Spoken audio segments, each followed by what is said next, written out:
joining us again for Table Talk. I'm your host, Dan Deatherage. My co-host down at the end of the table is Down East Dave Hudson. Remember Dave? Dave will ask all the pertinent and smart questions today. And with us today in the middle is Don Brown, candidate for U.S. Senator here in North Carolina to represent the entire state in Washington, D.C. And Don, glad to have you here. You're really elevating our clientele here today. No, man, it's the other way around. I'm getting elevated, you know. You guys over here. Well, we got a heavy lift, and we're going to elevate you. Got an intelligence guy over here. I got one of the most prominent political powers in Beaufort County with me, you know. So. Yeah, in my own mind, maybe. You're about, hey, where, at least it exists somewhere, huh? Exactly, Don. God Right. bless you. That's funny. But tell us a little bit about yourself. Well, I grew up in Plymouth, right down the road, you know, which is Washington County, right next to Beaufort County, and did a lot of fishing, you know, in the Roanoke River, the Albemarle Sound, Pamlico Sound. Went fishing with my granddaddy, and Did you net fish for herring? I sure did. Oh yeah, absolutely. With the basket, they come up the sloughs, and I swear I never realized what the government had done. They stopped our ability to cook herring, to catch them.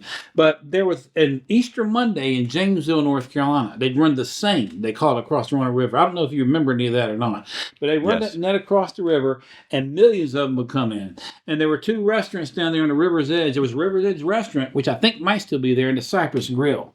And man, I've eaten at Cypress Grill. yeah, they cooked those herrings up, man. And then my granddad and I, we'd catch them, and then we salt them, and we keep them salted all year long, and then cook them for breakfast. So the answer to your question is absolutely yes. I've caught them in net and everything else you can think of. Yeah, Jamesville is famous for that. It is. Oh, yeah. Yeah, God's country, baby. Tell me a little bit about your military career. Was a JAG officer in the U.S. Navy, 16 years altogether, 5 active, 11 in the reserves. My last duty station was at the Pentagon, which was quite an experience. And, you know, one of the things we talked about, I'm a writer, and we discussed that. One of the things that got me started is that my office at the Pentagon was destroyed on 9/11. Now, I had left the Pentagon. I've been out for a few years after that, but it makes you think. And so sat down and started writing, and I have a book released on radical Islamic infiltration inside the military, and it was a novel on that. So, but it was an interesting experience. I love the Navy. One of my crossroad questions looking back, should have I stayed? I know I'd probably made captain. They had me on the fast track. Or should I have gotten out? And, you know, I'm a conservative because of the great Jesse Helms. Oh, yeah, he was a great man. There's a story behind that. But Jesse Helms had a buddy named Tom Ellis. I remember Tom Ellis. And Tom Ellis had founded the Congressional Club. And it was Jesse Helms' political mentor. And Jesse Helms had me up to a weekend at Meredith College when I was a senior in high school. Jesse Helms, Jack Kemp, Gary Bomar, and Paul, I'm trying to think of the fourth one. Phil Crane was the fourth one. And they basically taught us younger folks at the time about conservative principles. I became a conservative. And but Ellis was kind of like the political genius behind the Helms machine for a long time.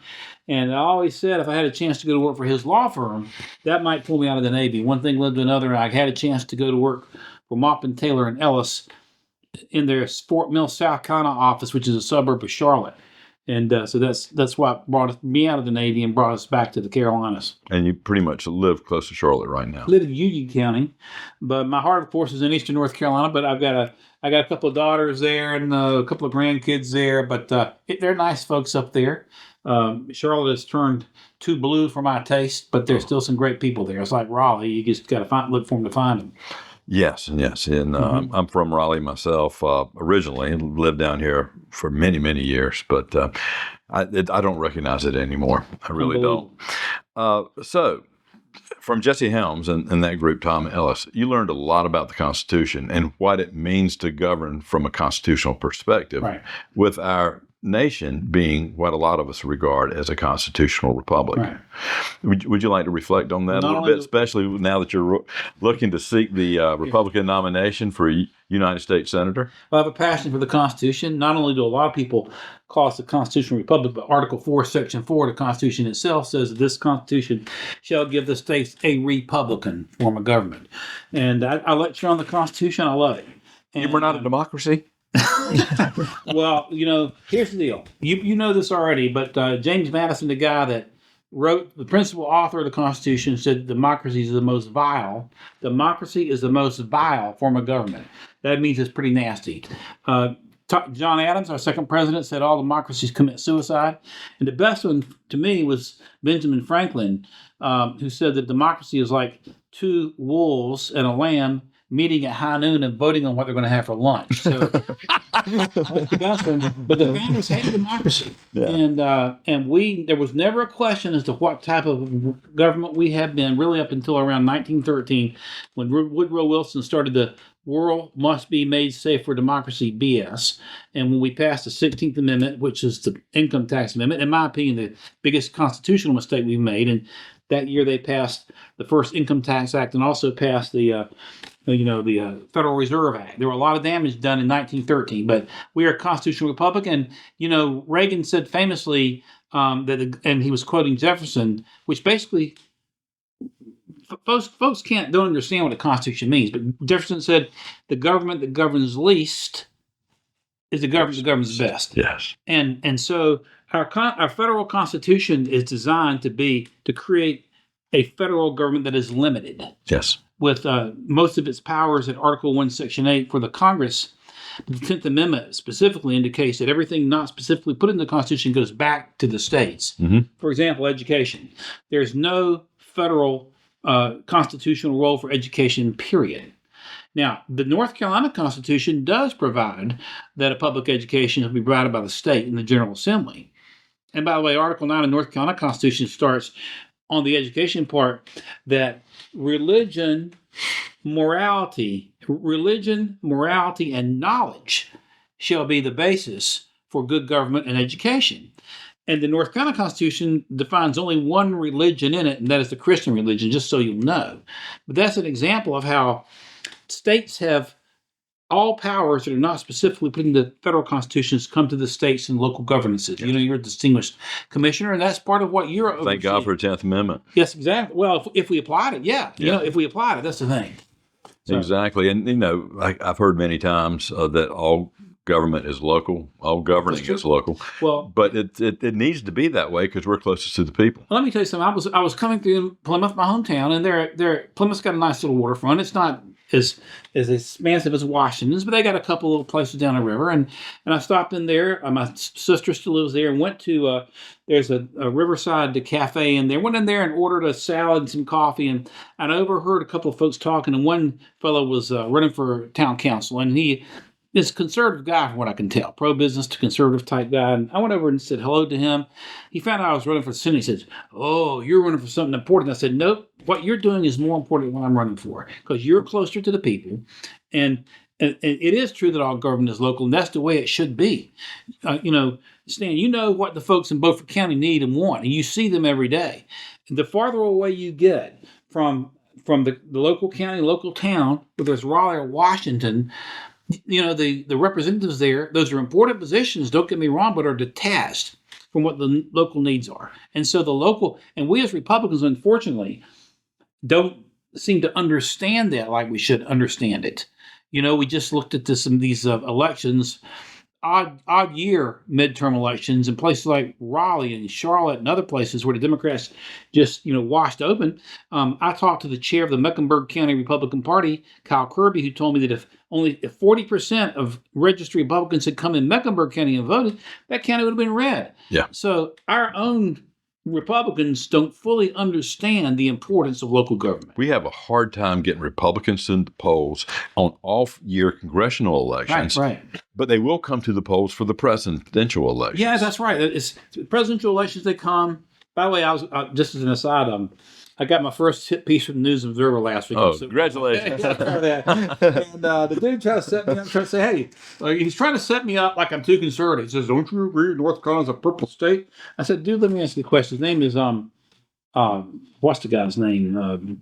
The hit piece writer for the News Observer, editorial guy. I wish I could help you with that, but I don't read nurses. No, it's good. It's good when the toilet paper's out. But on that side, see, he's trying to trap me into saying I'm too conservative. Yes. So let me ask you a question: how many times since 1968, with Nixon versus Humphrey, has North Carolina gone? Has North Carolina voted for the Democrat presidential nominee? Well, he got the answer. It was only two.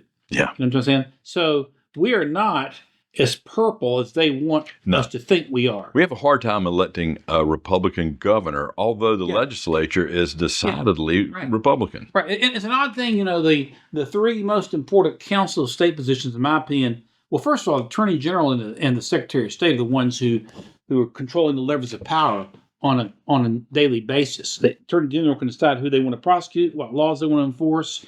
And the Secretary of State, of course, oversees corporate structures, but also elections. Then you got the governor over here who did not have veto power up until about 30, 40 years ago. You know that Jim Hunt, during the Hunt administration, they gave him veto power. But for whatever reason, those three offices they have controlled. There have been three Republican governors in my lifetime. There was Holshouser, Jim Martin, and Pat McCrory, but zero attorneys general, zero secretaries of state. But other than that, Republicans pretty much have controlled North Carolina, and the Republican registration is increasing, but you got to get them out. You got to get them out, and it doesn't do any good to eclipse the Democrats in registration if you don't get your people out, and especially in local elections. Well, you've written books. You've written 16 books, I believe, most of them about military, and one was made in a production, I believe. Right. And so obviously you believe in telling your tale, telling your story, and educating people. Now, one of the problems I think we have in North Carolina and most everywhere else is we don't educate our people to know the difference between right and wrong, what's proper, and might doesn't always make right. Solomon said, without a vision, the people perish. Yes. Our vision has been a constitutional republic. But it's interesting. As I mentioned, I lecture on the Constitution from time to time and love it. I've passed 2 bar exams by the grace of God, North and South Carolina. And in law school, and I went to Campbell, which is a conservative, at least at the time, it was a conservative Baptist school. I think still it's more conservative than the other schools around the state, but back then it was really conservative. And they teach a course in law school called constitutional law, and then they make you take constitutional law for the bar exam. Okay? I can tell you that not once did I ever read the Constitution when I took constitutional law. This is the run of the mill. So what happens in law school is you go in there and you take constitutional law, they give you a big book. It's called a horn book. You open the book. Yeah. And you start reading cases that the Supreme Court said about the Constitution. Just interpretation of the Constitution. Yeah. The first landmark case is called Marbury versus Madison. You probably heard about it. Yes, I have. You start reading there and reading the next one. Then by the end, you're supposed to figure out what the Constitution says. Well, that's like going to seminary and reading sermons, some good ones. Here's one from Billy Graham. Here's one from, whoever else, and some good ones and bad ones. And then at the end, you're supposed to figure out what the Bible says just from reading sermons. And there's a constitutional ignorance, and it's very, very dangerous. Yes. I've asked this question a lot of times. I won't put you on the spot. You would nail it anyway. But there's an icebreaker when I'm lecturing on the Constitution. I'll say, what are the 5 fundamental rights to the First Amendment? Fundamental or unalienable being the same thing. Mm-hmm. And I've thrown that question to lawyer buddies. And I only had a handful that could ever get that right. It's only about 35 words, right? That's right. And they're fundamental rights. And so I had one, what are the rights? The right to freedom of religion is first, and the press and assembly. And assembly, right to petition the government for redress of grievances. Absolutely. And freedom of speech. Those are the 5. But, I had one lawyer say, "Mr. freedom of religion, freedom of press, right to bear arms." So I had one lawyer. He missed one early. But look, here's the thing about it. That ought to be as axiomatic as easy exactly. It should be just like that. Boom, boom, boom, boom, boom, boom. And we ought to be teaching that everywhere. And we should be teaching it from K to 12 in the public schools. And I've talked to members of the General Assembly about this. And some of them have told me that that there have been bills to at least require a constitutional mastery prior to graduation that have been bottled up on the Senate leader's desk. I don't know exactly what all is going on, but I can tell you it ought to be taught. The Constitution and the Federalist Papers should be taught K to 12 every year. I agree with you. And if they can break it down for the kids. Yes, of course they can. Just like the 5 fundamental rights. That should be as axiomatic as Mary had a little lamb. And everybody should be able to say speech, religion, the press, petition, right to gather. Assembly. It ought to be boom, boom, boom, boom, boom. But you can't get lawyers to answer that question. And if lawyers, and I'm going to tell you, Stan, lawyers do not know the Constitution. I've recognized that over the years. That's right. And they'll just make anything up.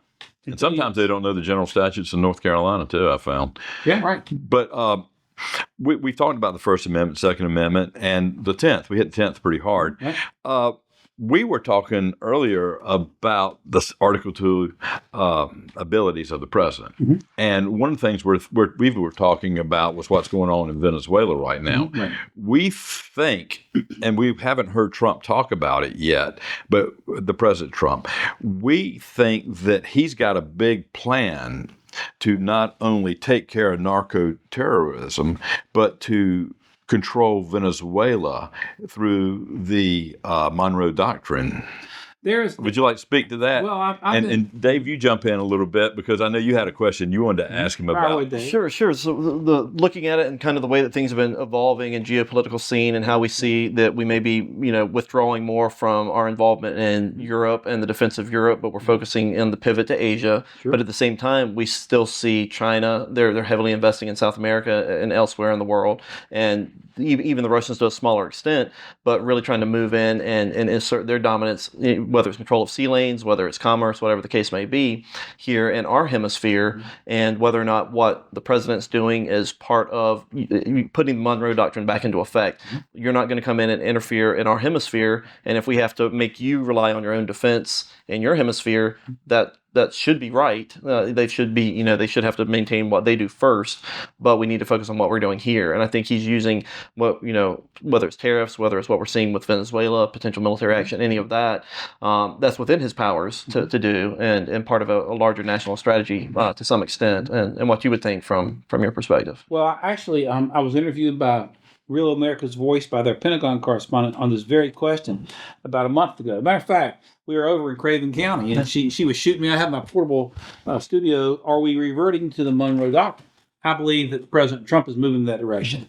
And with regard to Venezuela, first off, I had a number of interviews recently on the president's authority to protect Americans on the high seas. And of course, what's happened with this whole thing with Hegseth is this.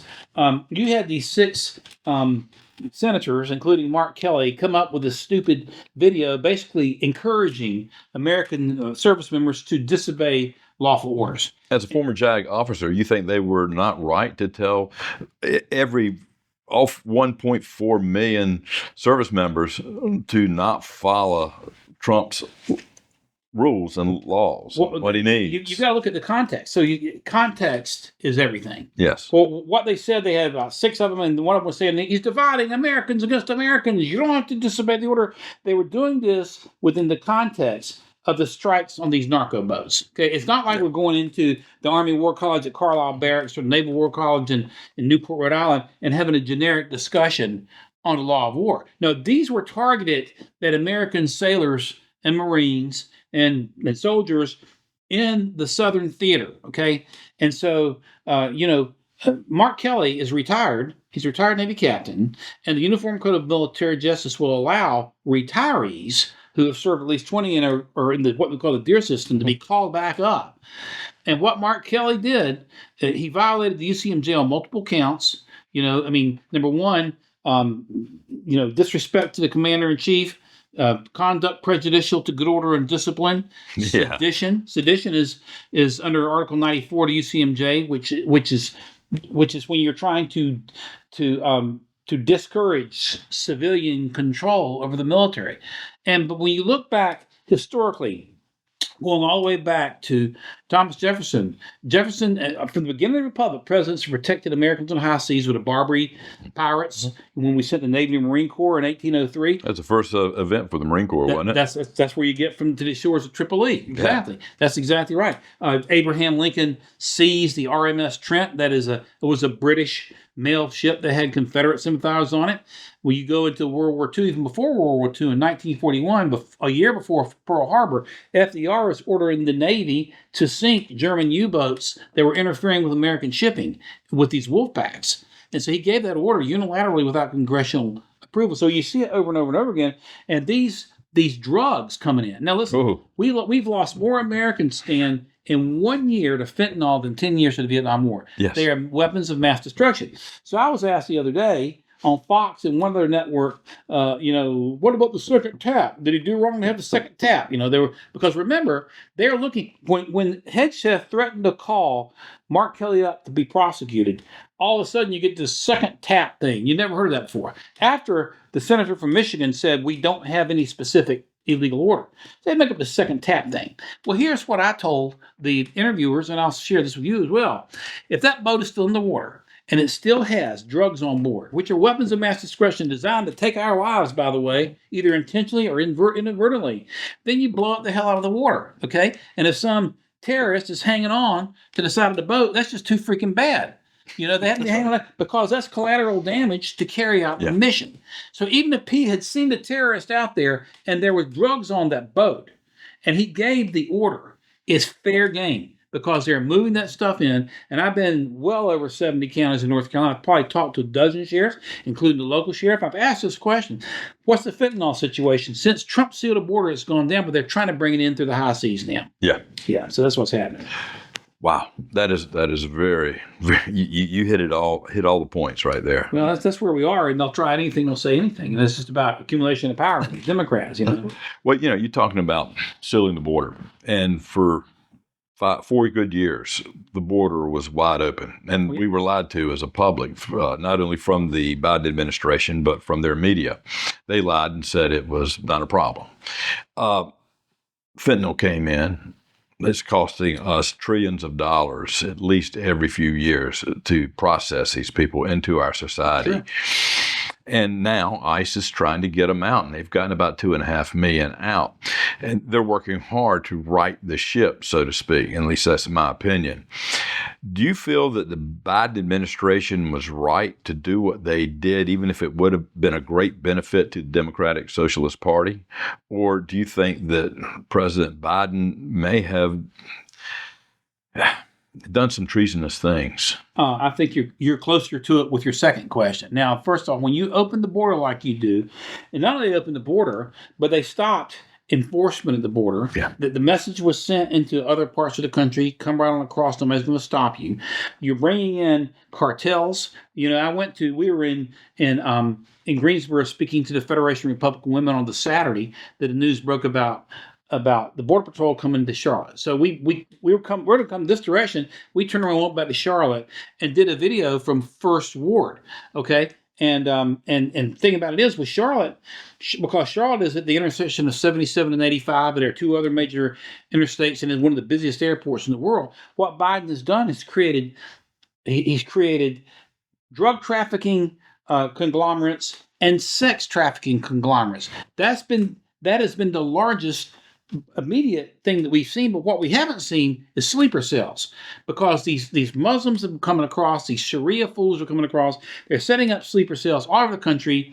And I've argued not only do we have had an illegal immigration problem, we've had a legal immigration problem. These Sharia types should never have been allowed to immigrate legally in the United States. And I'm going to fight against that in the United States Senate. I'm going to push to end Sharia immigration in the United States, because you've got terror cells sitting here latently all over the country. You don't know when they're going to go off or where. So what Biden has done is treasonous. And by the way, he brought in something like 70,000 Afghans, in this allies or thingamajig program. I'm trying to think of the acronym he used for it.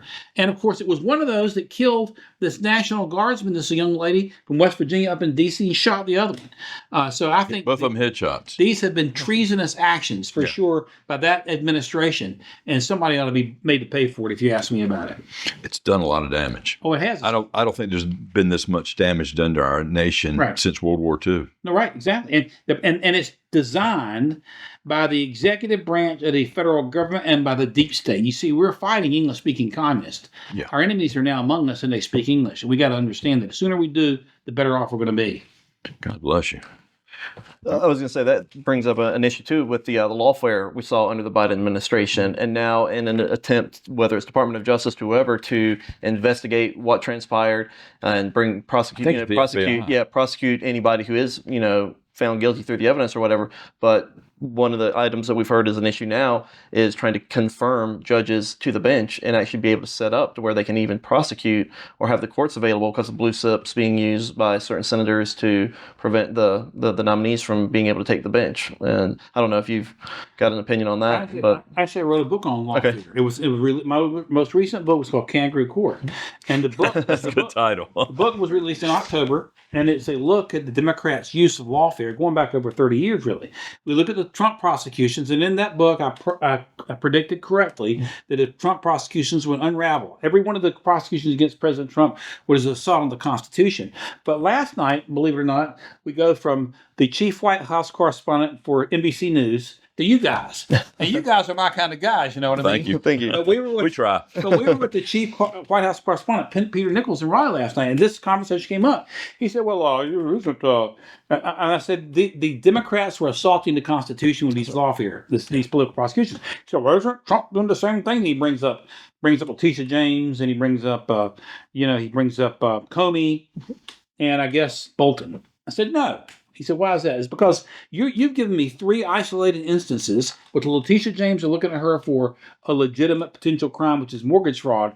But what I'm saying to you is these Democrats have not just gone after political leaders, but they've gone after people like Mark and Patricia McCloskey. Remember that name? Yes. That's the couple in St. Louis just holding their gun. Right. Okay? There's another guy, and I said, hey, Peter, do you remember the name Douglas Mackey? And the chief White House correspondent did not remember that name, Douglas Mackey. I said, well, look it up, because there are 2 S's at the end, Douglas Mackey. Mackey was a cartoonist. And, get this now, 2016, he does these cartoons lampooning Hillary Clinton voters as pretty stupid. I have to agree with that. 2016, because it's like, hey, you go vote here, go vote there, or whatever. It was clearly, that's an absolutely protected right under the First Amendment. You guys are now journalists, so you got multiple protections, freedom of speech and the press. So he does this. 2016, when Biden comes into the White House, in 2021, the Justice Department prosecutes Douglas Mackey for election interference. I mean, for exercising his First Amendment rights. 5 years later, these are attacks on average Americans. And so the book looks at a lot of those as well, not just political prosecutions. They went after, the Democrats prosecuted Rick Perry, the former governor of Texas, when he was governor, for vetoing a bill which he has a right to do under the Texas Constitution. And so, like I told Peter last night, if the aim is for political reasons, those prosecutors, Jack Smith, Fannie Willis, Alvin Bragg, Letitia James, every one of them should be prosecuted themselves for deprivation of civil rights, because these prosecutions that are based for political motivations are an absolute attack on the Constitution, the right to the freedom of speech, the freedom of association. You look at the prosecutions that were brought against Trump's associates. Would Steve Bannon ever been prosecuted if he weren't Trump's buddy? Not a single one of them. And Manafort? Paul Manafort? He spent a lot of time in jail. Yeah, that's exactly right. Roger Stone, you go right down the list, they are prosecuted only because of their freedom of association. Yeah. So they look for a reason to try to find something on because they don't like to be associated with. These prosecutors need to be held, their feet need to be held to the fire. I've advocated what I call rogue prosecutor laws. So in other words, a law will be passed if on the backside it's determined the prosecution is brought primarily for political purposes, then that prosecutor will be subject to prosecution. Yeah. So there's a difference between a political prosecution and a meat and potato prosecution. Someone breaks into your house, that's breaking and entering. That is a meat and potato crime. In other words, or steals from you or damages your property or limb. That is a traditional meat and potato type of crime, rather than being prosecuted for what you say, think, or who you associate with. And the problem is and like I told Peter last night, when these prosecutors are involved in these political prosecutions, it takes away from the real criminal prosecutions. And in fact, you all may know I've defended a couple of J6ers. And I've defended the youngest J6 defendant. How are we doing back there? Doing good? So we're doing good. I'm checking with my manager back there, But he's a good manager. I see that. I can tell. But I've seen him manage before. You see him manage before? Yeah. We're in good hands with all, So, but I was telling Peter last night that in these J6 prosecutions, and I represented, as far as we know, the youngest J6, for 20 years old, Elliot Bichet. All he did was walk in to the Capitol and walk out. And he had every right to do that. He didn't brandish weapons and so beat people to death. Yeah, so his dad was calling me and said, and Don, the FBI was talking to my son. Called the FBI and said, you're not going to talk to him. So about 3 times I told the FBI to go pound sand. Then I get a call at 6 o'clock in the morning in March of 2021. Don, this is the dad. Listen to this, Dan. I've got 12 FBI counterterrorism agents raiding my house. I'm going, holy smokes, what did the kid not tell me? What did he do? Counterterrorism? So I said, hang on a second. So I throw my jacket on, and this is in Columbia, South Carolina. I'm licensed there, as I mentioned. So I drive from Charlotte down there, and it takes about an hour and a half. I get to the federal courthouse. I go through the federal courthouse. I go to the U.S. attorney. I said, what's going on? He said, well, here's a charge sheet. In the meantime, a couple of these FBI counterterrorism agents say, Mr. Brown, we apologize. We were told we had to do this. So he gives me the charge sheet, 5 misdemeanors. 5 misdemeanors, that's it. And so 12 FBI counterterrorism agents, and they were all trespass variant misdemeanors. And so the whole time the pipe bomber's just doing whatever he wants to do. Yeah. So, but you see, in my book, Kangaroo Court, there's a chapter 35, called January 6th v. George Floyd. Look into the prosecutions. 95% of the George Floyd prosecutions were dismissed by Democrat prosecutors. But all those billions of dollars of damage, over 20 deaths that we're aware of, 95% were dismissed. 98% of the J6 prosecutions were pushed to the max. Yeah. And at least, but there was almost $1 million worth of damage done to the Capitol. Yeah, right, exactly. And of course, all the police officers that were killed by poor Trump people, the only person that died from Ashley Babbitt. Yeah. So, but it's the double standard. So I told Peter, listen, Peter, they're going after average Americans. And if you cited 3 examples here, which it's fair for you to cite those examples for me, but the situation is not the same at all. And right now, Pam Bondi needs to get off the stick. I think you can't let. She's doing a pretty good job, though, by and large. Though. She is, but I want to see these prosecutors prosecute the ones I'm telling you about. They need to move. But see, the problem is, if they ever take power again, if you don't make them feel the heat now, when they get back in, you think it was bad? It was bad. It's going to be bad. If they had stolen the election this time, you and I we'd have to be armed to be in here. I mean, that's how bad it could be. So anyway, I didn't mean to go from. Well, let me ask you this. This is somewhat related. You probably know the answer to this. Was it Trotsky or Joseph Stalin that said, "Show me the man, I'll find you the crime"? Yeah, that was I think it was Trotsky. Was it Trotsky? One of the two of those, right? Yeah. Exactly. And that's what we're seeing with these kangaroo courts. I mean, you can look in anybody's past, you can prosecute them for something. You can. You can go find something in the tax code or whatever. But you're right. Show me the man, I'll find the crime, and that's exactly what they've been trying to do. And they don't like Trump because he's effective. He is something like they've never seen. They don't like his personality. I've never seen anything like him. No, we've never seen like him in our lifetime. No. And right now, by the force of his personality, we're living in a period of relative peace. But they did everything they could to take him down. The first time by impeachment, the second time by bogus political prosecutions, and none of it succeeded. It's remarkable what we put up with as a people, as a self-governed people. It is, yeah, sure is. Do you have any other questions? Yeah, no, I can't think of anything right now. Well, I want to ask you about education. We talked about it earlier. Mm-hmm. Federal government is getting, hopefully, out of education. Do you believe in competition in the education industry? Sir. Yes, I do. So school choice is something we should, at the local level and at the state level, we should be very aware of and let it evolve into the best it can become. Smaller is better, and a rising tide floats all boats with education. My background is I had 2 of my 3 kids who were homeschooled part of the time. Then I served on the board and then as chair of a Christian school. And then all my kids finished in a public high school, so I've seen it all. And there's no question. There's I'm trying to look for the word. You can have eduocracy. Never heard that word. What I'm talking about is the bureaucracy above the teachers. And first off, I have a friend of mine who is a brilliant teacher. She teaches a foreign language in Charlotte, and she was telling me she'd teach her language and be teaching, and then all of a sudden somebody from the Charlotte-Mecklenburg school system, some assistant superintendent of blah, blah, blah, blah, blah, making almost $300,000 a year, walks in the room, tells her how to teach, and then leaves. That money we're paying to these people, first of all, could go to teachers and to other things. But I think we need to do everything we can to encourage competition. It's interesting. I'm an antitrust guy. In other words, big is bad. I believe big is bad, whether it's big government or big corporations. And I give this example sometimes. I don't have my phone with me. But when I was in Chapel Hill 100 years ago, and I'd call home to Plymouth, and I'd talk to my granddaddy and my daddy and my mom. And my daddy would bust my chops because we run up a $50 phone bill, okay? Because you know how it was a long distance. Fast forward 30, 40 years, my son was in the 82nd Airborne in Afghanistan. And I could take my phone and we could do video FaceTime, halfway across the world. What it cost me, not a dime. Why is that? Because Ma Bell got busted up. When Ma Bell, this big monopoly, got busted up, you didn't lose jobs. The jobs were displaced with smaller companies, and there was more competition. And the rising tide floats all boats. And that is the key to superior education. The smaller the classroom size, the smaller the one-on-one, the better. And you've got to get the indoctrination process out of it. Yeah, 100%. You know, it's got to go. You got to go basically back to read, write, and arithmetic.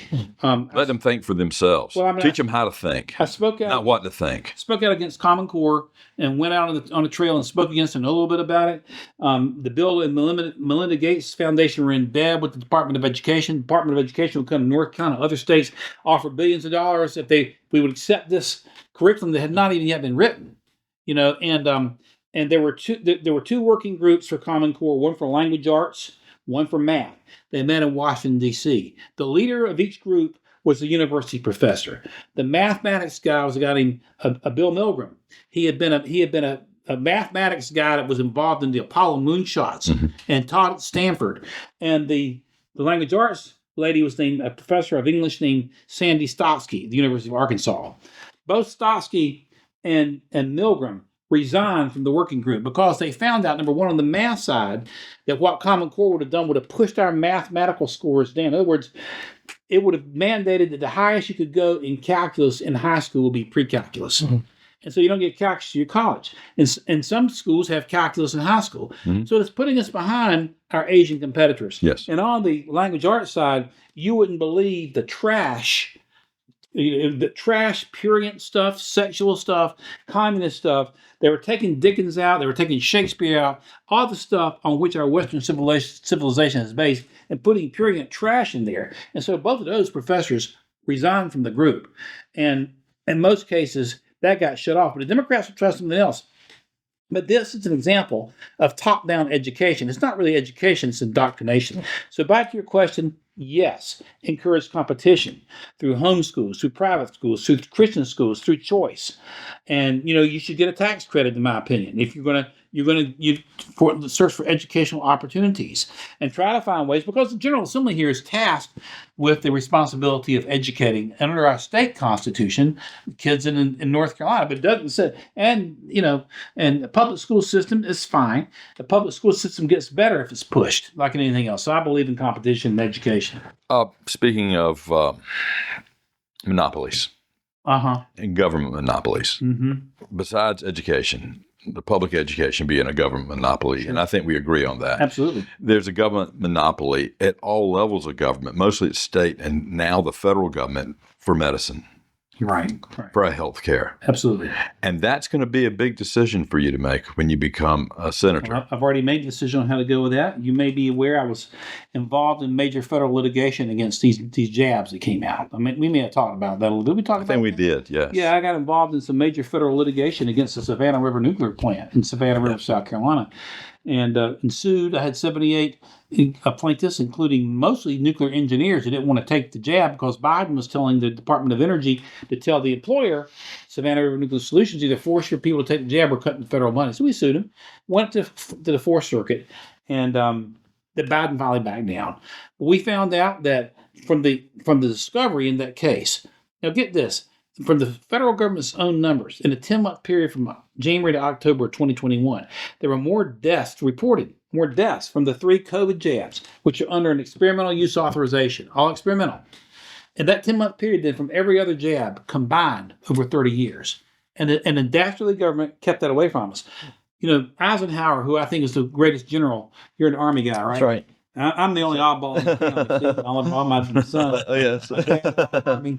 But I believe Dwight Eisenhower was the greatest general in the nation's history other than George Washington himself. And Eisenhower, on the night that he left office, spent the last 5 minutes of his farewell speech warning against the military-industrial complex. Now, we have also what I call the governmental pharmaceutical complex.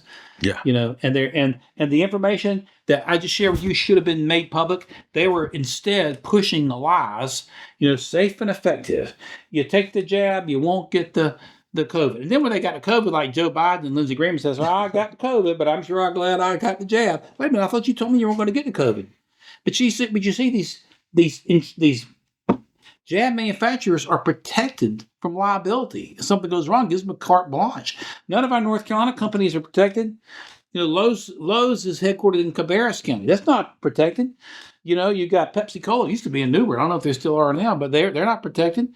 You pick your industry. Why should one industry have protection that's superior to others? See, to me, that's a violation of the Equal Protection Clause of the Constitution. So it is a problem. And you look at the cost. Obamacare, they call it Affordable Care Act. I call it the Astronomical Cost Act. It has gone up. And Roy Cooper's out there saying, we're going to get the cost of health care down. Well, it's its own Obamacare junk that's the reason it is unaffordable. And no middle-class American, we can't afford Blue Cross on our own anymore. And that's another thing. When they passed Obamacare, it was Democrats getting in bed with big insurance.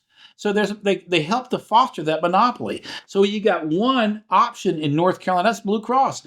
But if you go and you shop your auto insurance, you can look at USAA, you can look at State Farm, you can look at Nationwide, Farm Bureau. You can shop a bunch of different options for auto insurance all across the country, which helps to maintain the cost, but not with medical insurance. And that's got to change. You can't have monopolies. I have a question. It's a little bit open-ended, so keep it short. Why is it that most Democrat politicians cannot do math? Because they don't care about doing math. What they care about is power. Power. That's a great answer. Right. That is bad. Math, nor do they care about the truth. It's the power they care about. I've estimated your age, and I'm going to ask you a question since you are a local. I am indeed. Do you know Danny Robertson from Plymouth? Very well. I haven't seen him in years. I know his sister Lori. She's a good friend of mine. Danny's a good friend. But I haven't seen him. I love Danny Robertson. He's my minister. Get out of town. Yeah, small world, huh? You tell Robert Robertson. I'm going to tell him. He is a great guy. He's the reason I go to that church. Well, he's a great guy. His sister Lori lives over in Beargrass. She's a teacher over there. So I knew them both. Have you met his wife, Angie?